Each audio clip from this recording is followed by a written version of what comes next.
नमस्कार, मैं हूं विद्यासागर। स्वागत है आप सभी का देवभूमि में। और सबसे पहले बात मुख्यमंत्री की करेंगे। हरिद्वार दौरे पर आज सीएम तीरथ सिंह रावत पहुंचे, जहां शांति कुंज के 50वें स्थापना दिवस कार्यक्रम में शामिल हुए। सीएम तीरथ सिंह रावत का भव्य स्वागत किया गया। तो आपको बता दें कि शांति कुंज के 50वें स्थापना दिवस कार्यक्रम में शामिल हुए मुख्यमंत्री तीरथ सिंह रावत आज हरिद्वार के दौरे पर रहे। सीएम तीरथ सिंह रावत का भव्य स्वागत किया गया। शांति कुंज के 50वें स्थापना दिवस कार्यक्रम में शामिल होने के लिए पहुंचे थे मुख्यमंत्री तीरथ सिंह रावत।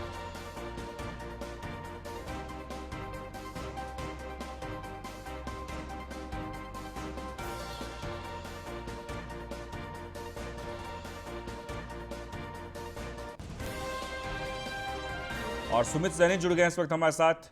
सुमित, हम आपसे जानना चाहेंगे, मुख्यमंत्री हरिद्वार दौरे पर पहुंचे थे और सबसे महत्वपूर्ण ये कि शांति कुंज के 50वें स्थापना दिवस कार्यक्रम में शामिल हुए थे, क्या कुछ खास रहा?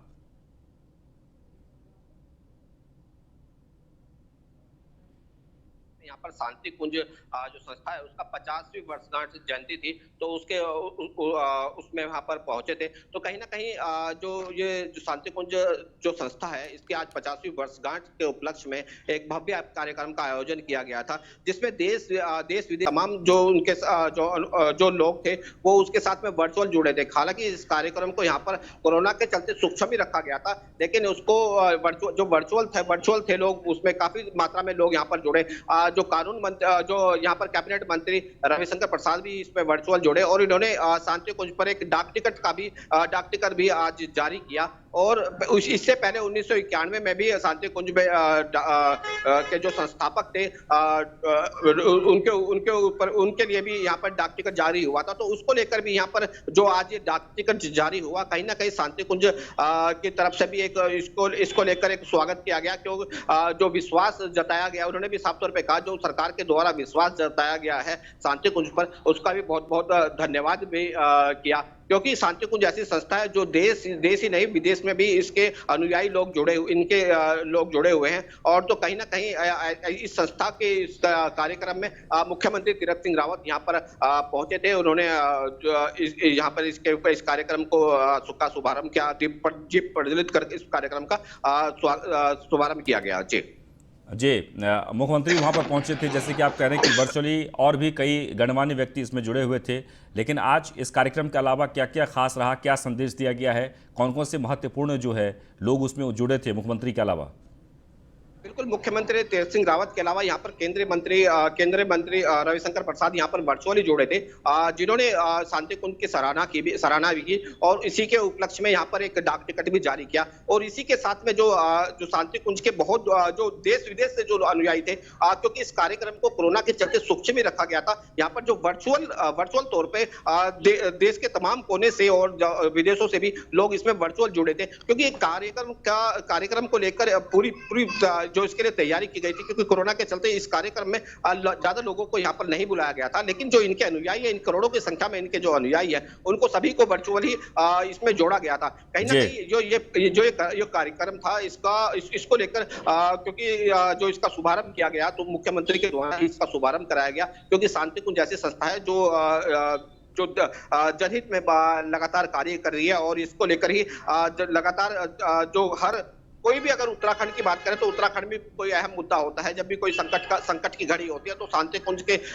जो अनुयायी है, जो शांति कुंज के मेंबर है, जो स्वयंसेवी हैं, या कुंभ मेला की बात करें तो कुंभ मेले में भी शांति कुंज के जो स्वयंसेवी वर्कर हैं वो भी यहाँ पर पहुंचे थे। उन्होंने भी पूरी तरह से व्यवस्था को संभालने के लिए हर हमेशा अग्रसर रहते हैं। तो उसी को लेकर यहाँ इस सरकार के द्वारा भी इनकी प्रशंसा की गई और जो महत्वपूर्ण जो कार्य किए जा रहे हैं उनका भी गुणगान किया गया। जी चलिए, बहुत बहुत शुक्रिया।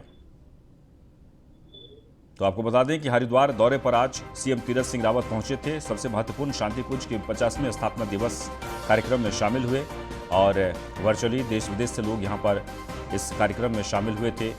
एक संदेश दिया गया है और सामाजिक उत्थान को लेकर, सामाजिक समरसता को लेकर हरिद्वार में हर साल एक भव्य कार्यक्रम का आयोजन किया जाता है, लेकिन कोरोना के चलते कार्यक्रम को छोटा रखा गया था।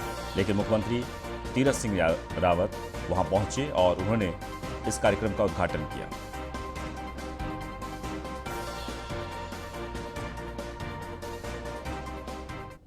आगे बढ़ते हैं। खबर देहरादून से है, जहां पर 1 जुलाई से चारधाम यात्रा की शुरुआत होने जा रही है। इसकी घोषणा की गई है। आरटीपीसीआर या एंटीजन रैपिड टेस्ट की रिपोर्ट जरूरी है।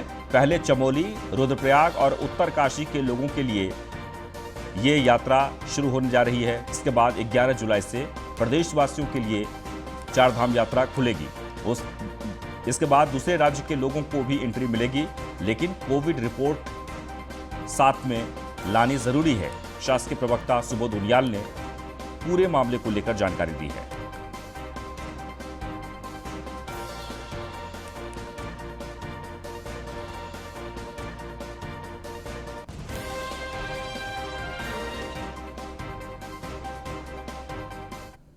राज्य में आने के लिए भी अब आरटीपीसीआर के साथ साथ ये चारधाम यात्रा को लेकर बहुत महत्वपूर्ण निर्णय लिया गया।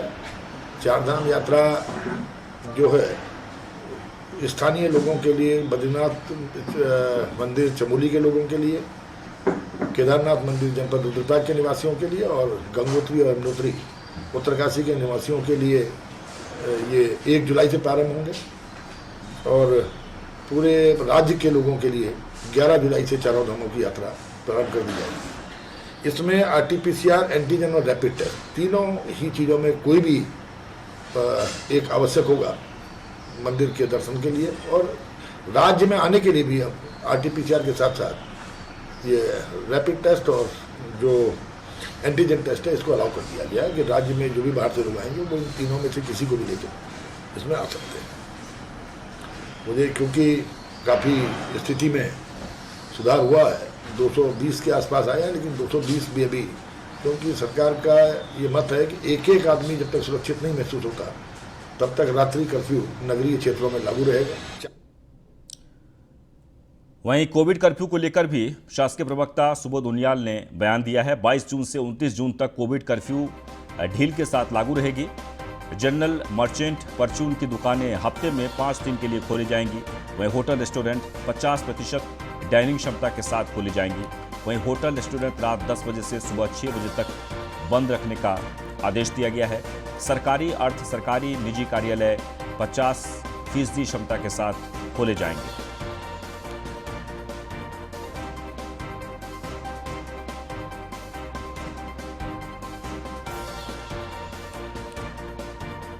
एक बार आपको फिर से बता दें कि 22 जून से 29 जून तक कोविड कर्फ्यू लागू रहेगी, लेकिन उसमें काफ़ी ढील दी गई है। जनरल, मर्चेंट, परचून की दुकानें हफ्ते में 5 दिन के लिए खोले जाएंगे। होटल, रेस्टोरेंट 50% डाइनिंग क्षमता के साथ खोलने की अनुमति दी गई है। वहीं होटल, रेस्टोरेंट रात 10 बजे से सुबह 6 बजे तक बंद रहेंगे। सरकारी, अर्ध सरकारी, निजी कार्यालय इन सभी के लिए 50% क्षमता के साथ खोलने की अनुमति दी गई है।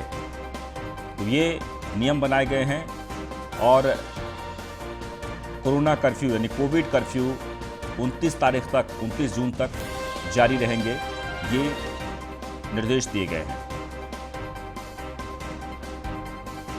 लेकिन 22 जून से 29 जून के बीच तमाम तरह की रियायत भी दी गई है और सबसे महत्वपूर्ण ये कि सभी दुकानों को नियमों के साथ खोलने की अनुमति दी गई है, 50% के साथ। खासकर होटल, रेस्टोरेंट 50% दैनिक क्षमता के साथ खोली जाएंगी। वहीं कांग्रेस में नेता प्रतिपक्ष को लेकर चर्चा शुरू हो गई है। डॉक्टर इंदिरा हृदय के देहांत के बाद खाली हुआ है ये पद। कांग्रेस प्रदेश अध्यक्ष प्रीतम सिंह का बयान आया है, पार्टी नेतृत्व इस मामले में फैसला लेगा। तो एक बार आपको फिर से बता दें कि उत्तराखंड में नेता प्रतिपक्ष को लेकर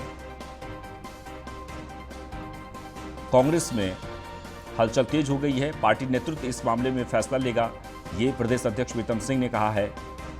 कांग्रेस में नेता प्रतिपक्ष को लेकर चर्चा शुरू हो गई है कि आखिर उत्तराखंड विधानसभा में नेता प्रतिपक्ष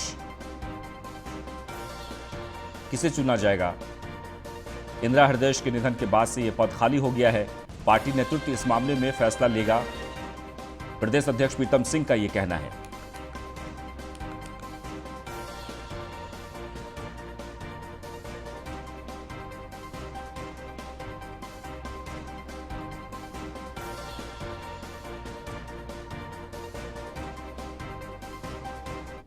देखिए, नेता प्रतिपक्ष की अकस्मात मृत्यु हुई, वो हमारे बीच से चली गई और उनके जाने से इस उत्तराखंड राज्य को बहुत बड़ी क्षति हुई है, जिस क्षति की पूर्ति जो है निकट भविष्य में होती हुई दिखाई नहीं दे रही है। और निश्चित रूप से कांग्रेस में एक वैक्यूम क्रिएट हुआ है।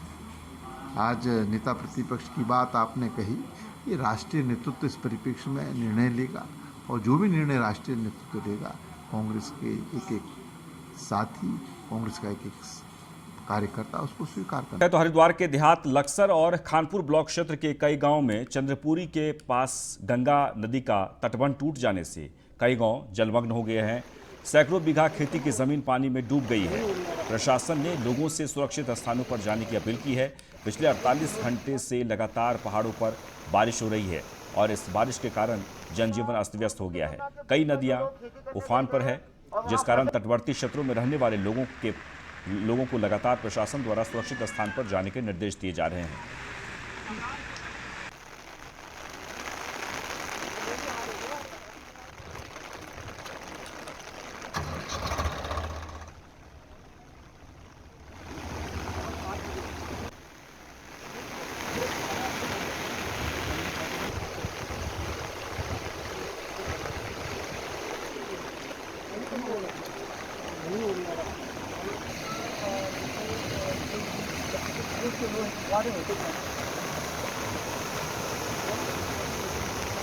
और मुख्य गंगा के बीच में जो लोग खेती करने गए थे और वहां फंसे।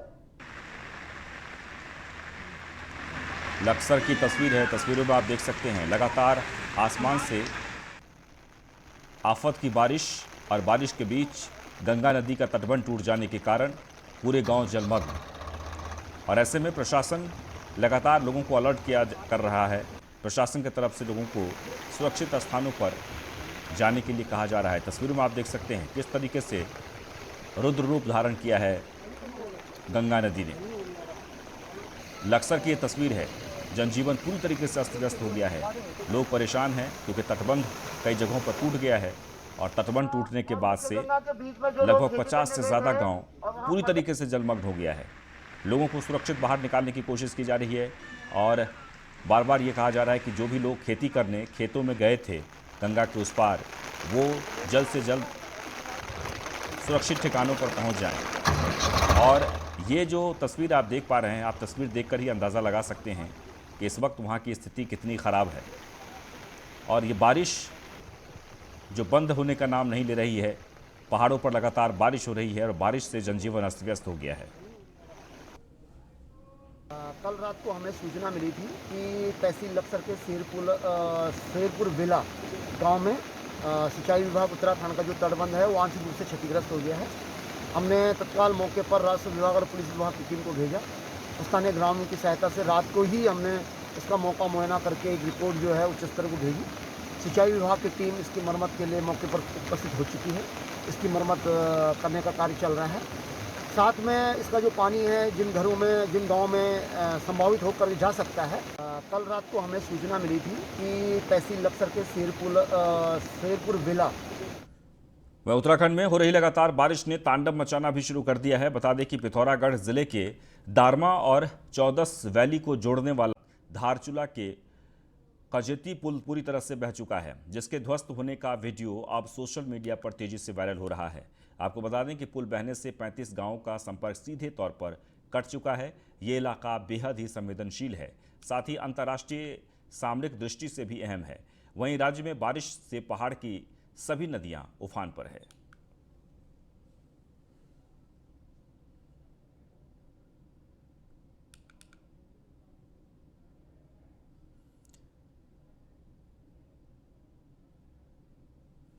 तो देवभूमि में भारी बारिश का कहर देखने को मिल रहा है। पहाड़ों से मैदानों तक इसका असर देखने को मिल रहा है। लक्सर के चेकपुरी गांव में फंसे 20 से 25 लोग नदी के बीच टापू में फंसे होने की सूचना एसडीआरएफ को मिली। सेनानायक एसडीआरएफ के निर्देश पर चलाया गया रेस्क्यू ऑपरेशन और रेस्क्यू टीम ने फंसे हुए सभी लोगों को सुरक्षित बाहर निकाल लिया है। बचाए गए लोगों के चेहरे पर खौफ दिख रहा था। तस्वीरों में आप देख सकते हैं, आप अलग अलग जगहों से तस्वीर आ रही है। ये लक्सर की तस्वीर है जहां पर इस वक्त गंगा नदी उफान पर है, तटबंध टूट गया है और फंसे हुए लोगों को सुरक्षित बाहर ठिकानों पर ले जाया जा रहा है। और इसके साथ ही देवभूमि में बस इतना ही, लेकिन आप बने रहें न्यूज़ 1 इंडिया के साथ।